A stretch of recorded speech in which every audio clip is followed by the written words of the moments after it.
இப்ப விஜய் வந்து தனித்து விடப்பட்டாரா? விஜய் தனித்து விடப்பட்டார். அவர் பாவம் இப்போ பனையூரே சோகத்துல மூழ்கி இருக்கு. என்ன பண்றது? நீங்க உங்க செல்வாக்கு பிரசாந்த் கிஷோர் என்ன சொன்னாரு, 16% 20% வரையும் எனக்கு ஓட்டு இருக்குன்னாரு. எங்க அதிமுக எங்களுக்கு கூட்டணியே கிடையாதுன்னு சொல்லிட்டாரு. எந்த ஒரு கட்சியுமே வந்து கூட்டணி ஆப்ஷன் வந்து க்ளோஸ் பண்ணவே கூடாது. ஈவன் அதிமுக கூட ஆப்ஷன் க்ளோஸ் பண்ணி சொல்ல முடியாது. பாமக கூட ஆப்ஷன் ஓப்பனா தான் வச்சிருக்காங்க.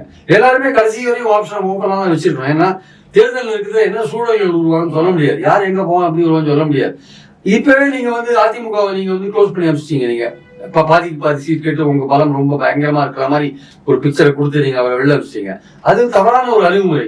இப்போ போய் அதிமுக வந்து பாஜக செட்டில் ஆனோடனே பனையூர் வந்து இதாச்சு, சோகத்துல மூழ்கிடுது. ஆக்சுவலா ஐயோ அப்படின்னு இப்பதான் தலையில கை வைக்கிறாங்க. 1-3 அட்வைசர் இருக்காங்க விஜய் சுத்தி, எல்லாம் அவரை கெடுக்கிறது இருக்காங்களே தவிர அவரை உருப்பிட வைக்கிற மாதிரியான ஒரு விஷயம் சொல்ல மாட்டேங்கிறாங்க. அதை ஒரு பக்கம் புஷி ஆனந்த், ஒரு பக்கம் ஜான் ஆரோக்கியசாமி, ஒரு பக்கம் பிரசாந்த் கிஷோர், ஒரு பக்கம் ஒருத்தருக்கு எத்தனை அட்வைசர் சார்? ஒருத்தன் ஒரு பக்கம் எடுப்பான், அவங்க கிழக்கு மேற்கு வடக்கு தெற்கு 4 பக்கம் எடுக்கிறா எல்லாருமே. அப்புறம் எப்படி ஒரு டிசிஷன் எடுப்பாரு? பாவமா இருக்கு விஜய் பார்த்தா.